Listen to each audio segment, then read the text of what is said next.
Welcome to the Lara Jane Layton Show. This podcast is for you, the person who keeps putting others first. Your self-talk has held you back. You no longer need to take a second seat. Let's explore ways to overcome self-doubt. You can silence that inner bully voice and achieve your full potential. Here's your host, Lara Jane. Hello, friend. It's your host, Lara Jane, and I am so excited. I have a real cool guest with me today. And we all get stuck in that anxiety and that craziness and that stress. And Gala is here to help us get out of that, to help us to move through that process. And so I'm so excited. All the ways to get a hold of her are in the show notes, along with all the links and everything that we talk about will be right there for you. So, Gala, help our listener and our friend to manage their daily lives and not to go overwhelm mode. Thanks so much for having me, Laura Jane. And I am looking forward to talking to your friends today about how to identify the stress when it's starting to escalate so that they can reverse course before it becomes a big problem. Oh, I could have used this years ago. So I am so excited because, it's hard to notice it when it's just minor. And then I think mine knows how to go from 10 to 70 really fast. And could I catch it when it's in that lower range and not ever experience the craziness? So this is going to be exciting. We've all heard the story of the frog in the boiling pot of water, right? And what Yes. happens is the frog goes in there when the water's still cool and we turn the heat on. We don't, but somebody turns the heat up. And before you know it, the poor frog has boiled to death. And that's kind of what happens with stress. We just have incrementally figured out ways to manage it, and we don't even recognize when we're managing stress that's over the top. And then what happens is something like menopause joins the party, or, some other like stressor. And Yes. then it feels like the wheels fell off, and the wheels didn't fall off because of the most recent addition. The wheels were already falling off, and we just didn't recognize it. Kind of like when they say the feather that broke the camel's Yes, back. It was that correct. little extra, but he was still carrying all the other stuff still. So, Yeah. yeah, let's unlighten our loads from the past then. Great idea. Well, the first place I always like people to start is to recognize the ways that they are suppressing symptoms. So, friends, if you are having some sort of symptom, and I mean any symptom, okay, if you get headaches regularly, if you have digestive issues, if you have a hard time getting a sound night of sleep, any of those are symptoms. And if you're finding that you need to suppress that symptom with some form of medication, whether that's natural or prescribed by a medical doctor, you essentially are um, telling your body that you're not going to listen to it because a symptom doesn't show up until it's been going on for a while already. Right. Like your body's been managing whatever that is until it can't. And when it can't manage it any longer, then the symptom shows up. So for example, if you get a headache, I don't get headaches very often, but occasionally I do. And rather than reaching for the pain reliever, which, I get it, we all just want relief, right? But rather than reaching for the pain reliever, I stop to say, what's going on with me that has toxicity building that's creating this headache? Because the headache would not be happening if there was not some amount of toxicity in some form that my body's not able to manage at the moment. So, Well, I used to suffer from debilitating um, migraines where Mm. I literally had a migraine room in my house that Oh, I had blacked out all the windows and It was in the corner where it was the most quiet, and I think about that today because I don't have them anymore. Like, whoa, that was crazy, and I had little kids at the time, so it was Mhm. impactful to more than just me, Yeah. but I like the idea that maybe it was built up stress and not just all of a sudden something weird. Of course, it could be the foods we eat, so, Yeah. there are other things that trigger it too, and not just stress, but but if you stress eat, then it's both. Yeah, for sure. Yeah. But yeah, I just how do you knowing what the symptoms are, is there a place where we can go as like, what are the symptoms of my stress buildup? Or is it everything that's not that natural feeling? Like, could anything be a result of stress? I know as I like to change my thoughts to change my body. So I know that our thoughts have a lot to do with it. Mm. And that's where we get the stress is how we're reacting to some external stimuli that's coming in. And I've always said sometimes I wish I had a breaker panel. I could just go shut it off and no external crap was coming in anymore. But I would rather be stronger. That would be like putting a cast on, how your arm atrophies. We don't Yeah. want that to happen to our souls. So the stress is keeping us strong. Not the stress, but the things that we're responding to. Yeah, the stress is when we respond negatively or something that's going to impact our bodies with the results of how we're thinking. So, the research shows that 90% of disease is related to stress. 90%. Wow. And Wow. I believe that number is actually low. That statistic is low because they don't factor in all the ways stress shows up. So, the kinds of stress you were just talking about is essentially emotional stress, emotional mental stress. But there are a lot of other stressors that we have to manage. Ooh, tell me about them. We're bombarded with what um, in my 12 types of toxicity that I evaluate, one of those categories is geopathic stress. And that's the Wi-Fi and the blue screens. And for those of us who work on the computer all the time, myself included, I'm constantly needing to manage that geopathic stress because it's disrupting my internal signaling that my body relies on for everything to work properly. But then there's all sorts of other stressors like fungal stressors and mycotoxins, which are types of mold. There might be bacteria or viruses. Emotional toxicity certainly is a factor, but what I tend to find is that the emotional issues, if you will, are kind of like what you mentioned earlier, either the feather or the straw that broke the camel's back. And basically, the emotional toxicity adds to toxicity that's already going on in your body. And then it's just more than your system can handle. So let's talk about a type that I'm not as familiar with. Let's go with this. What our cell phones and computers do to us, Yeah. because as executive women, we're not getting away from those things. They go with us everywhere, right? And so I only know two things, which is grounding and red light therapy to help reduce those and getting away from it. Is Yeah. there other ways to deal with that? So one of the things that I do whenever possible is to turn my devices on airplane mode. That definitely helps. So if you don't have the need for your phone or your iPad to be receiving data right now, turn it on airplane mode. If you can turn your Wi-Fi off at night so that when you're sleeping, at least your body can get like sound sleep. Our systems. So imagine that you have a dog. I had a dog many years ago, and he was like such a great dog that I never had the heart to replace him because no no Can't canine match.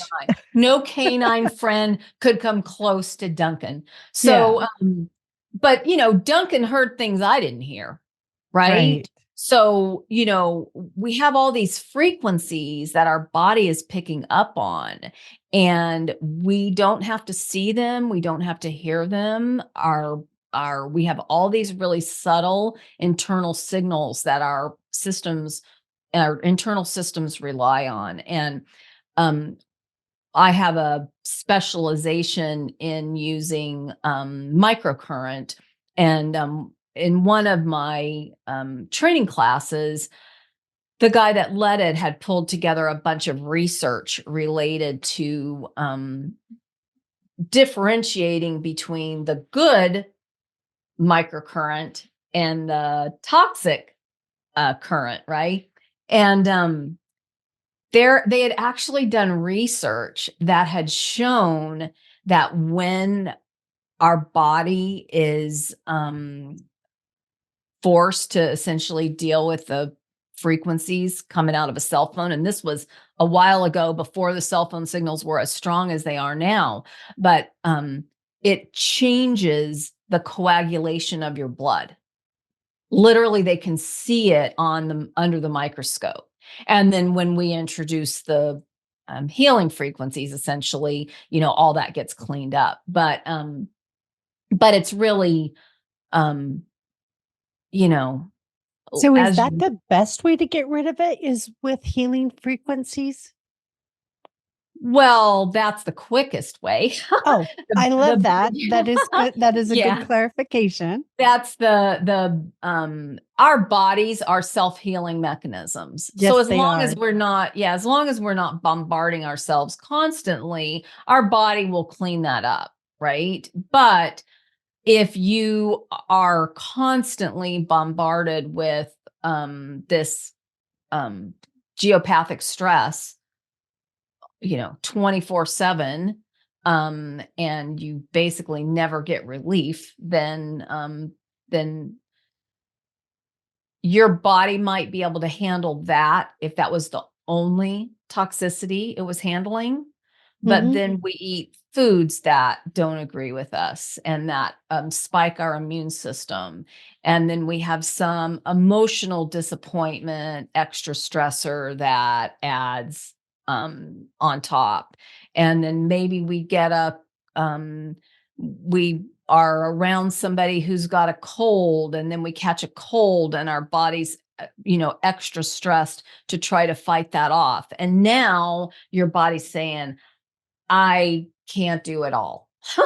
Like, I got to pick and choose, right? So I'm going to pick the biggest emergency and deal with that first. And so that's how things tend to kind of escalate to toxicity, to toxic stress, Right. because all of these things individually might not be toxic to the point where your body can't handle it. But when you've got a number of things and they compound, then your body says, I honestly don't even know where to start. Yeah.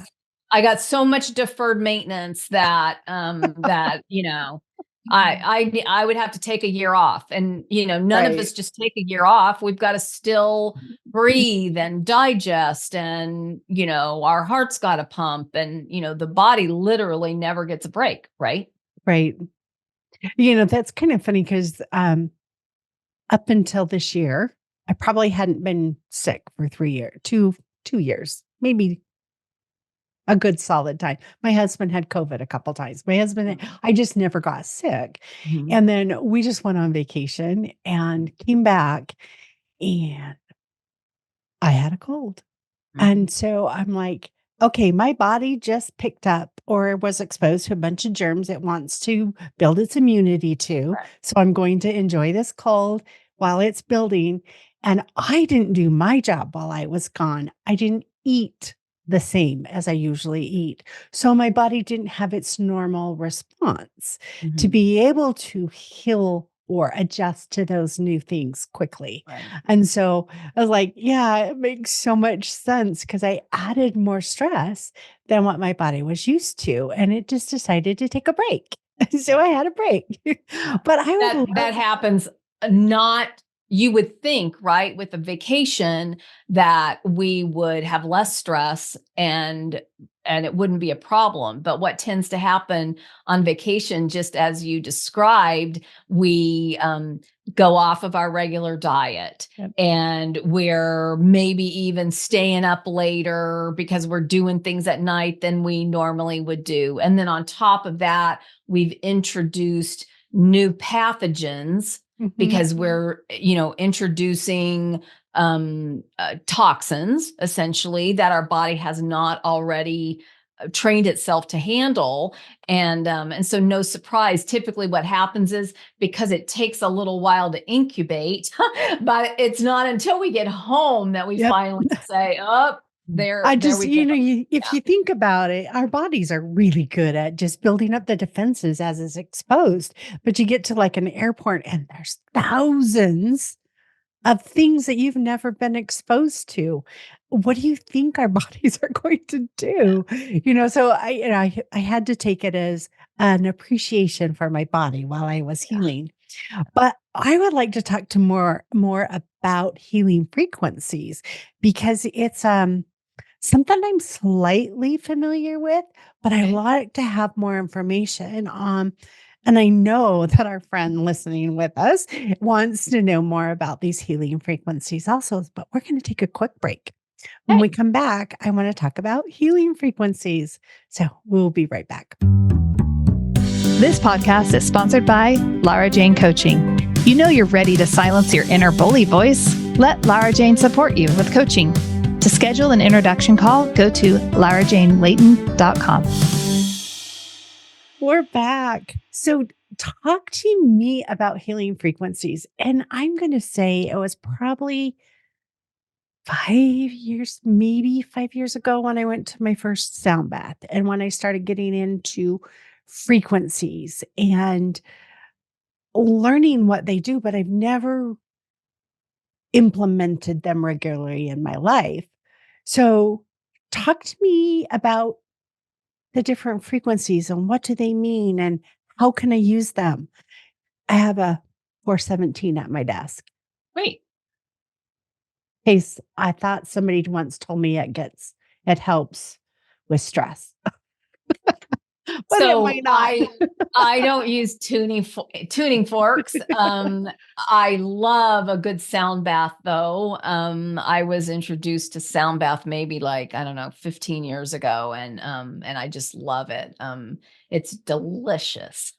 So if you get an Yes. opportunity, definitely something that you want to check out. And But I've tried listening to the recorded sound baths. They're not the yeah, same as being same. right there with all the crystal bowls and Yeah. things. It's like And the amazing. gongs and Yes. everything, every instrument emits its own frequency. I did something really cool when we were in Hawaii last fall.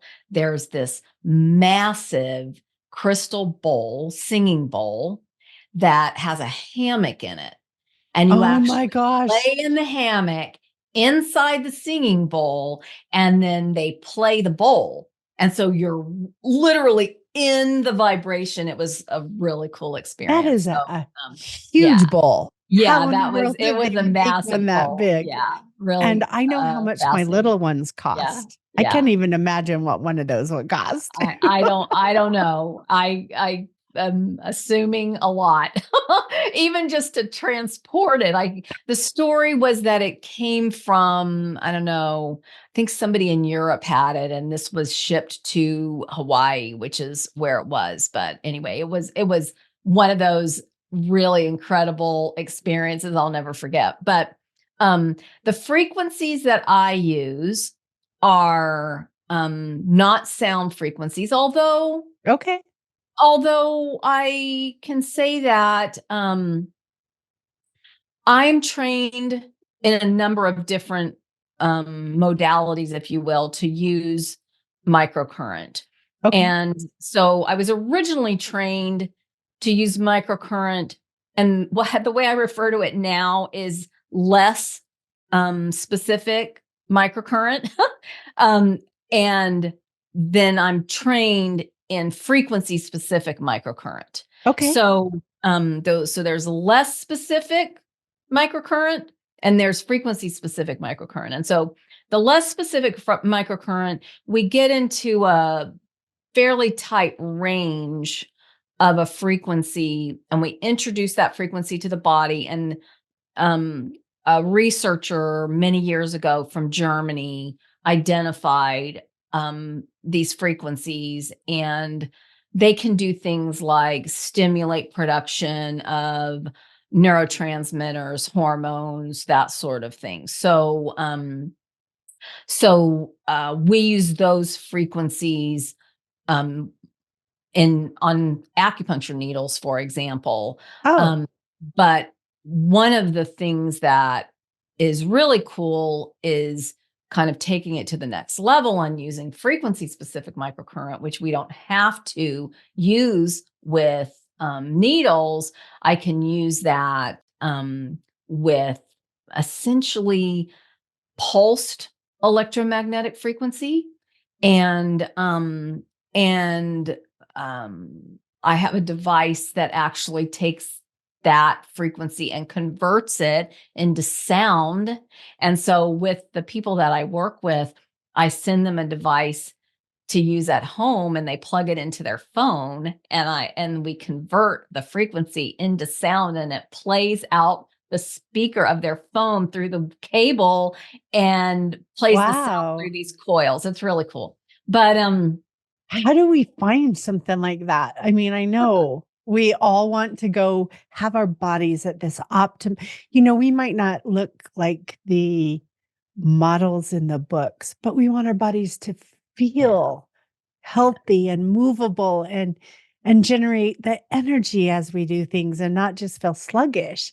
yeah. How do we find these microcurrents, or what do we do to engage something like that in our and help us?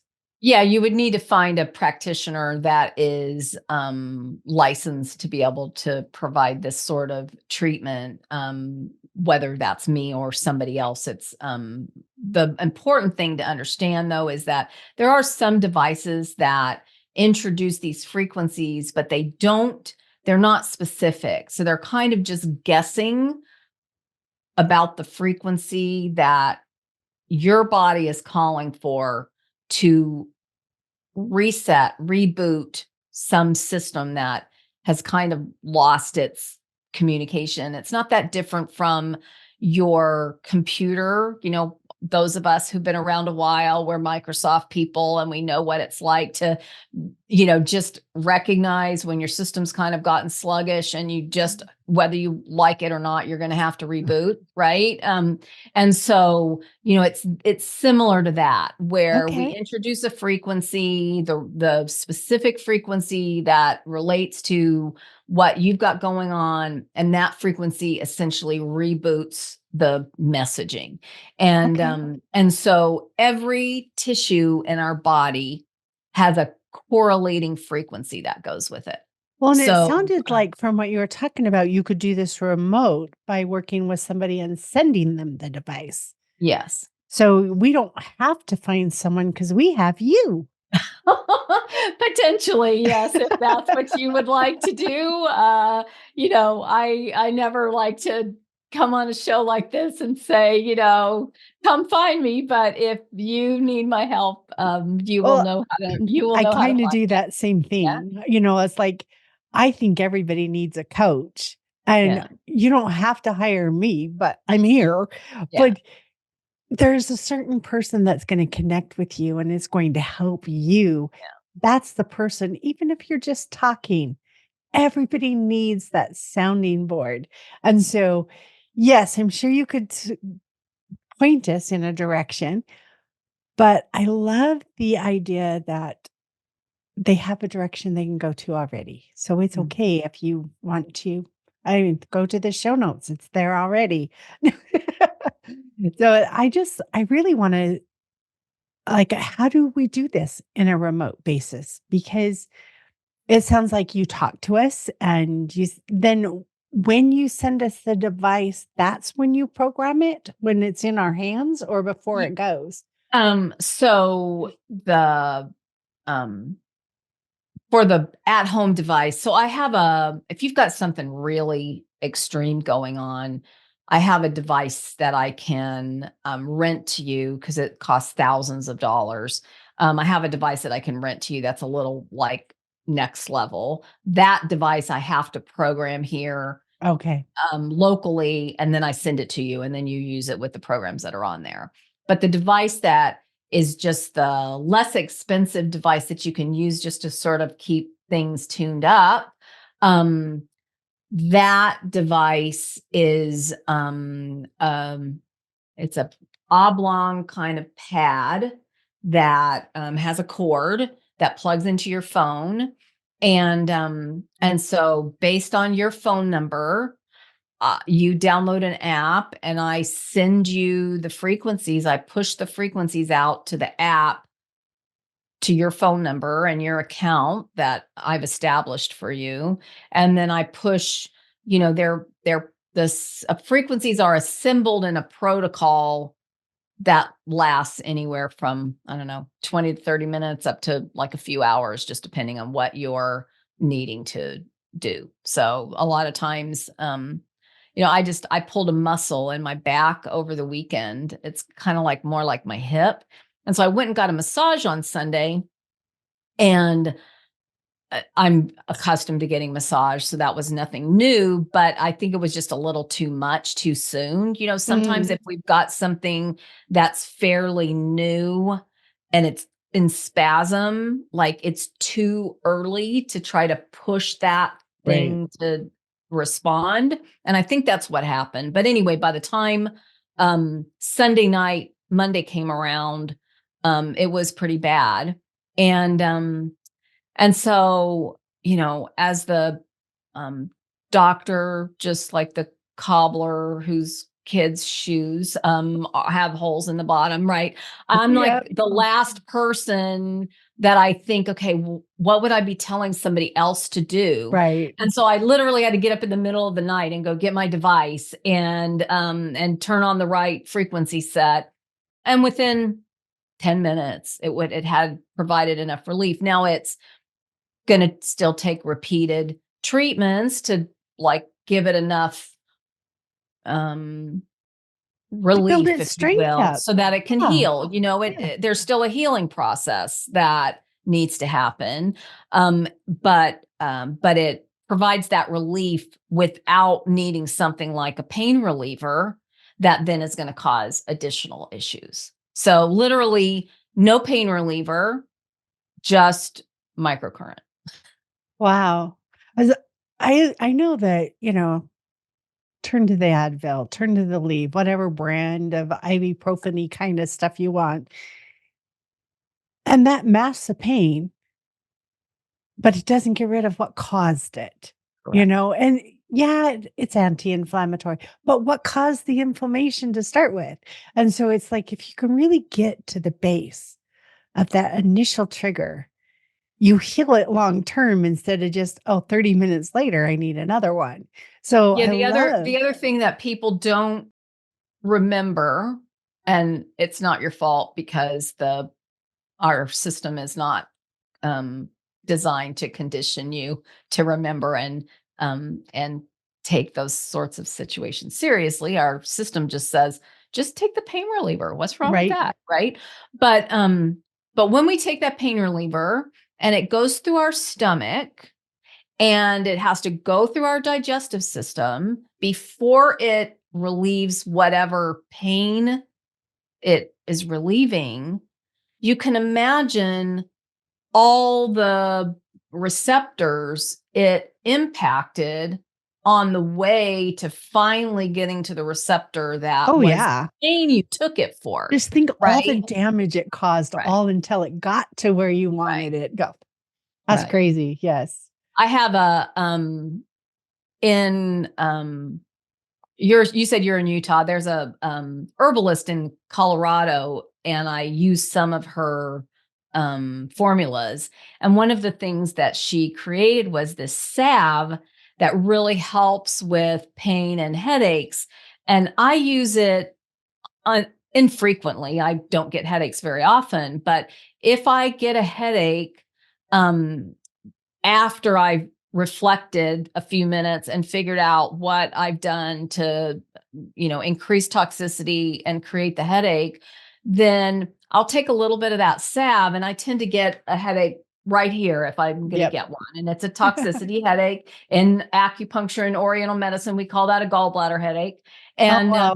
and so I'll just take a little bit of that salve and rub it right on there. And within a few minutes, it's just totally soothed that inflammation there. So is it your right side or your left side above your My left eyebrow? side. It's my Your left left side. side above the eyebrow is where your gallbladder stress piece is.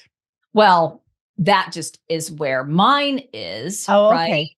And Okay. so everybody, if you also get, so the gallbladder channel runs through here on, Okay. it's bilateral. Okay. So some people might get it on one side other than, than another side. So Okay. that is um diagnostic, let's just say. Headaches, for somebody who is an oriental medicine practitioner like I am, you tell me where you're getting the headache, where you're feeling it, the type of pain you're experiencing, and I can tell you what's going on with you. Right. I can look at your tongue, and you can tell, describe the pain to me, and I can pretty much tell you what's going on with you. But that's what we're trained to do, right? Right. But if I put that salve on the spot that's causing the pain, then I didn't put that salve, I didn't take a pill essentially that forced my entire body to deal with that substance to Mhm. get to where my pain was really uncomfortable, right? So again, I wouldn't do that without still pausing for reflection to figure out what I'm doing that's uh, building the toxicity, right? But then if I need relief, I want to use the relief topically, hopefully, and where it's needed, not systemically hoping to get it to the right place. And that's part of the reason I think why so many medications cause so many side effects, because they've proven they would never get the medication approved if they hadn't proven that that medication turns on or off this signal, right? This cell signal. But they don't have to prove that it didn't do anything else on Else. its way to turning on or off that signal. And they Right. also don't have to say, in the process of relieving that symptom, we also, because we turned that signal on or off, it created this cascading effect of these other things that happened, Right. and Right. because we're all unique and we all have an individual soup or stew of stuff going on in our body, it doesn't happen the same way for every person, which makes it so difficult to treat things. And so when they say, I'm going to use this particular thing for this particular problem, I say impossible, because that the way that thing works for one person is not the way it will work for another person, because there's so many unique factors. Right. Like I might have a sore wrist, but where did it come from? Yeah. And so what's going to fix mine won't fix yours because it came from somewhere else. So One of my colleagues was treating her mother, and we really rarely treat relatives just because, they never tell us the whole story. And, right. so she's treating her mother for sleep disturbance. And she's treated her a number of times. She's sharing the story with me. She's treated her a number of times, and mom's like, I'm not getting any better. And so she was frustrated. It's like, well, I don't understand why you're not getting better. Like, I know my treatment works. It works with other people.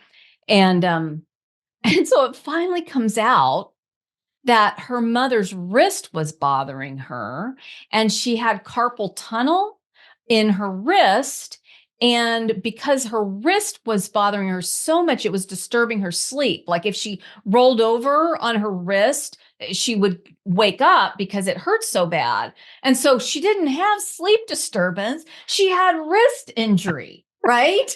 And so, we've got to treat the wrist injury and the sleep issue goes away, right? Right. But that's just how kind of challenging it is to go see a specialist. So if you go into the specialist and you don't like put two and two together that your wrist injury is creating your sleep disturbance, right? So you go in to your doctor and you say, I'm really having trouble sleeping, doc. And they're like, well, we're going to send you to the endocrinologist who's going to, put you on some sleep medication because sleep is related to a hormone disruption, right? And nobody ever like bothered to check your wrist. So now they put you on all this like sleep medication. Yeah, they knocked you out, but they created all these other problems and your wrist is still not getting any better, Right, and right? probably So, worse because every time right. you're leaning on it, it's Yeah. not getting better, and now you're knocked out. So But that's exactly how it happens. That's exactly Oh, how it happens. I I love mean, you can it, you can because substitute the problem, Mhm. you can substitute the side effects symptom, just take a look at what you got going on in your world, and you can substitute anything for those variables that I just gave you, and that's gonna explain it right there. Oh, wow, we have talked about so many things, and in my head, I'm thinking, "Now how do I summarize all this?" So, what we've talked about is really when we have a reaction to stress, it's that last thing we always blame, but it's the buildup of stress over time. And to prevent the stress buildup, we need to get to the source. And once we get to the source, what do you do? So then there's the frequency and there's proper eating and all these different things that we can do for our body so that it can do its magic and heal. So if Right. we take away the thing, get all the way to the root cause. I come from a software development background, and it was what's the root cause, not what's the symptom, because you're never going to fix a software Right. program if all you do is look at the symptom. You got to get to the root cause. How did it happen? How do we prevent it in the future? So it comes back to our bodies too. Yeah. What is the real cause? Yeah. How do we fix it? I love this frequency thing. I'm going to have to follow your links and learn a little bit more. I know that my mom's suffering from having a hard time sleeping, and now it's like, wonder if her wrist is okay. It's like, okay. So, what other quick things could you share with our friend while we're here to help them learn how to tune into that trigger, not the symptom? So, one of the things that it sounds like you encourage your friends to do this as well is just to really develop awareness, and we can do that with a lot of different mindfulness practices, whatever is your um, uh, mindfulness practice of choice, your practice du jour. um, I love to meditate, literally could sit and for hours and meditate. I journal regularly. I love to get out in nature and walk and typically do that in silence. I don't like to even play like a anything on my audio. I just like to listen to what's going on in my head. It was interesting because in the winter, I'm not outside as much. We live close to the beach, and I love walking the beach. And we had an unseasonably nice day a couple of weeks ago, and I went down to the beach and hadn't been down there in a while. And as I got close, I just heard this sound of like sort of just the silence and the ambiance of the beach and the ocean. And because I hadn't been in a while, it was striking to me, Mhm. just to feel that wash over me. So in whatever way you can create some space for these messages to kind of bubble up, is Yeah. what I would encourage you to do, and to just tune in, you know? That's that self-reflection, that not focusing on the problem that you're experiencing, but where might it have come from? Mhm. Where might have this? What has happened in the last 30 days that may have like I people talk about trauma, and I I'm one that thinks that's stupid. Nobody, and it's me because I look back and I go, "Oh yeah, I did that too. Oh yeah, I did that too." And sometimes I just ignore it and shove it down so deep that you don't see it.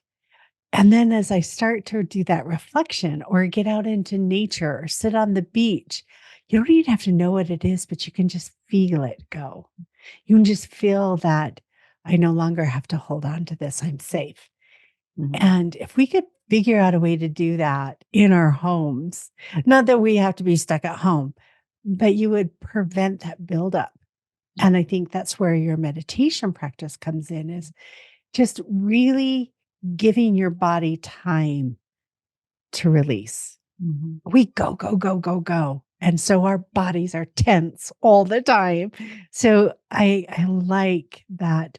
We'll call it mindful practice, that being aware of what may have happened. So I really appreciate your time and coming on and talking with our friend. And I have a frog in my throat. He's not boiling in water though. He's just in my throat. Uh, but I just thank you so much. I think it's just been really enlightening. And I know that we're going to want to do more research and look into this even more. So definitely check out the show notes, check out the links so that you can get more information. I am really curious on that salve. Is that something that we can buy, or is it something we get through you? What is You can find it through me as well. Just go ahead and reach out and let me know. I talk about a lot of different things, and so just let me know what it was that magic exactly that you're salve? referring to. The magic salve that I use for headaches, and so let me know, and I'll hook you up. All right, that'll be great. Friend, I am not a medical or mental professional. I am here for entertainment purposes, and I love it when I have these very licensed and skilled and amazing people that know so much, and it helps me to be a better person. So I know it's going to help our friend also. So thank you for joining, and stay tuned for the next episode. Are you tired of waking up exhausted? You are not alone. If you're looking to take your life back, let's start with the simple step of adjusting your self-talk. Stay tuned for the next episode with your host, Lara Jane.